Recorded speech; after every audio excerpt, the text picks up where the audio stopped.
I'm in a 2007 Honda CR-V, and it's here because of some power steering issues. So if I go ahead and turn the wheel, you guys can probably hear the pump whining, and the steering feels very jerky. It's just, on and off. And the reason for that is the guy has some power steering leaks, and what I told him initially is, because it's a young kid, he doesn't have a lot of money. So I could see that some of the lines are leaking. So I told him, you know what, let's go ahead and fix the leaks first, since that's the cheapest option.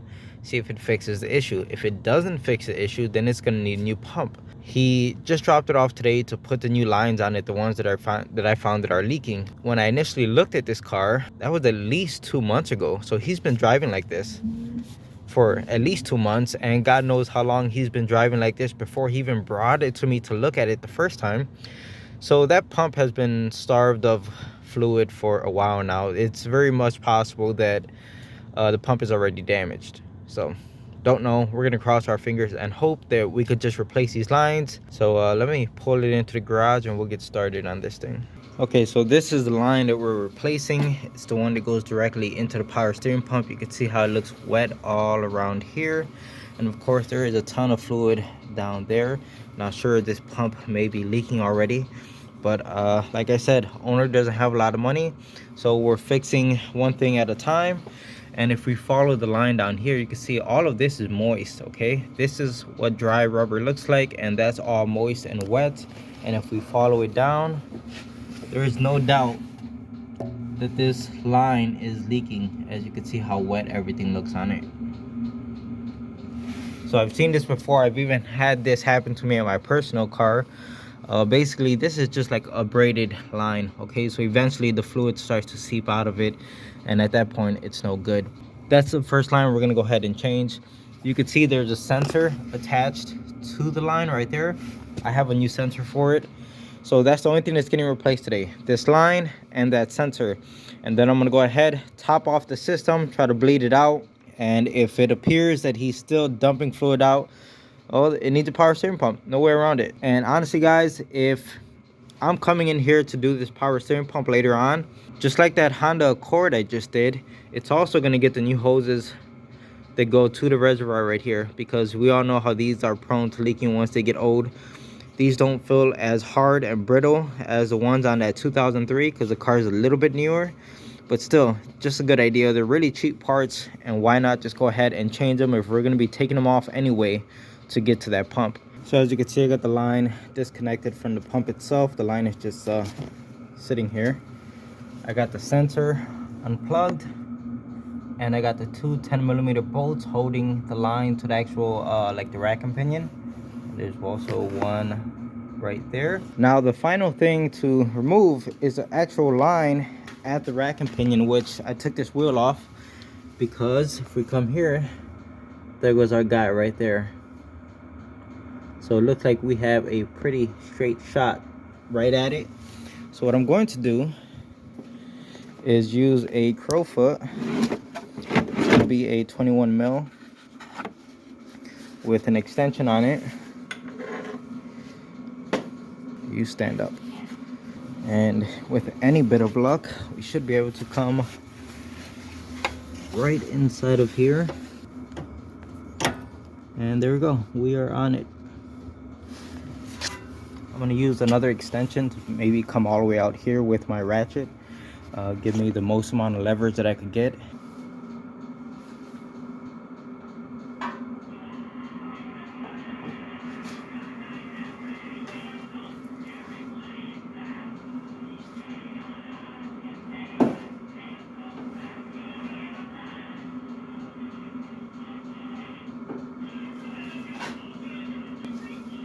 Alright, so it did break free, but it looks like the fitting that's supposed to rotate on the hard line isn't rotating, like it's rusted in place. So let me try to break that bond.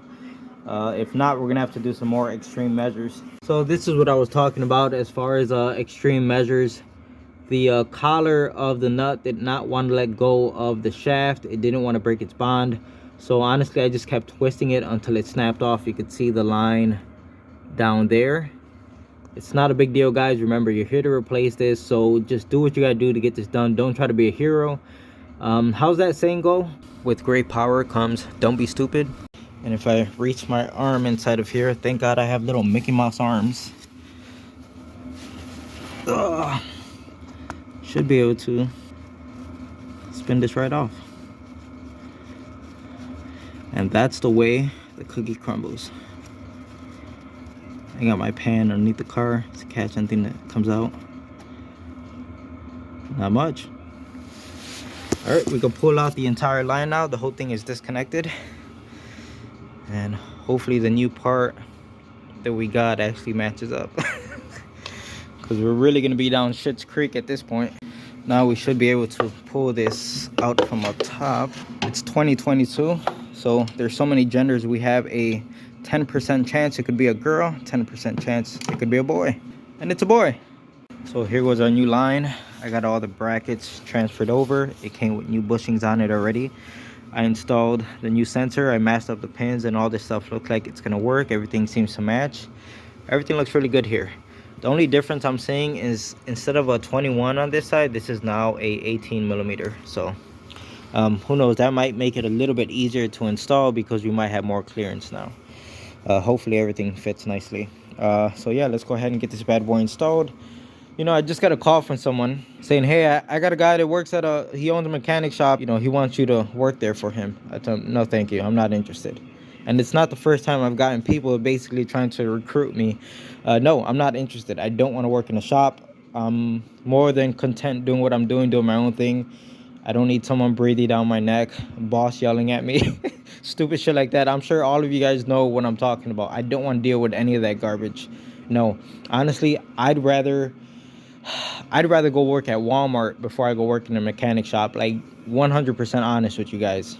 Here's a pro tip for anyone who's interested. Whenever you're snaking in something that has to seal against something else like this right here, and you're gonna have to snake it all the way down, there's a very good chance that this surface could possibly get like some contamination, or even worse, get nicked and it won't seal anymore. Okay, you don't want to get any type of stuff on here, so get something to plug it off with. Doesn't have to be on there all the way, just has to be on there just like that.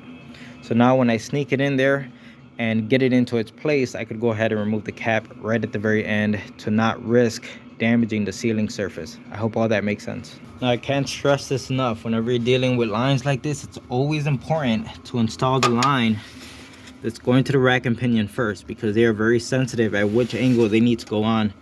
And the nice thing about this aftermarket part being an 18 millimeter is I actually have a stubby 18 mil, but I did not have a stubby 21 mil. So because of that, now I could actually get in here with a small ratchet and slowly turn this on. Of course, it's going to take about 8 months, but we'll get there.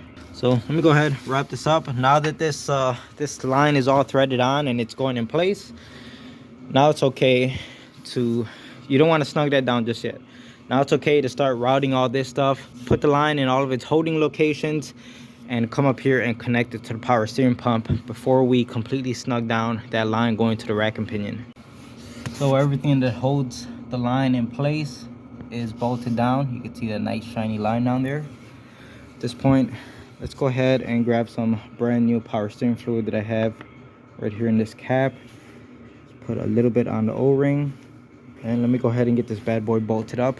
Once I'm done here, then I'm gonna go back down to the rack and pinion and we'll snug that up so everything lands right where it's supposed to be. So that's all tightened up right there. I already tightened up the fitting on the rack and pinion.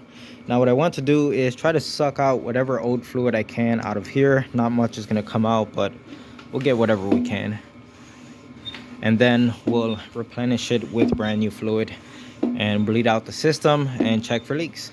So I put my hand in my pocket and I pull this out. I'm like, what the hell is this and how did it get in my pocket? I'm like, this looks like a hood stop, like a bump stop, just like that one.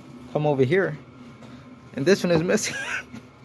How did this get in my pocket? I guess when I was leaning over the engine, but what are the chances of that? And what's even crazier is I tried to pop this in from the front like this and it's almost impossible to get in. I might have to take out these clips and push it in from the back side. Isn't that crazy? I promise I'm not trying to steal off of this car. All right, so everything is ready. Let's go in for our first startup. I filled it up with new power steering fluid, but of course that's going to need to get topped off once the engine starts running.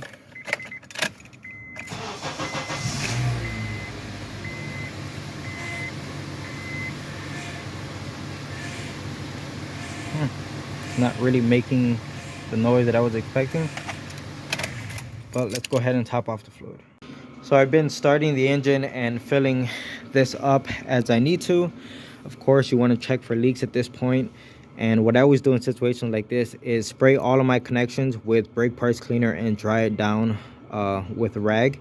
So as you can see, even though the engine's been running and I've been bleeding the system, it's nice and dry around here. Even on the back side, I don't see any fluid leaking out of there. And the same thing for the connection on the rack and pinion. Again, sprayed this one with brake parts cleaner, and as you can see, it's nice and dry, no drips, nothing. So it's really important to clean off all your connections, make sure they're dry before you start doing any testing. That way you don't get any false positives. So let me go ahead and put the wheel back on the car, get all of the weight back on the suspension, and just continue to bleed the system. It looks like all of my connections are good to go. They're not going to leak, so this one should be all set.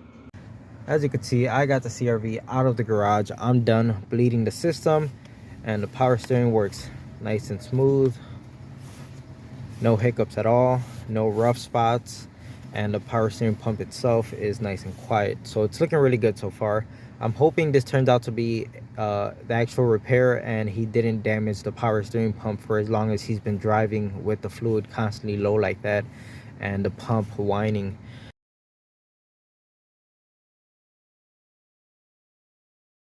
But that looks like it's gonna be it. You gotta put your socks on before you put your shoes on, guys. So this one's all done. Let's go ahead and move on to the next one.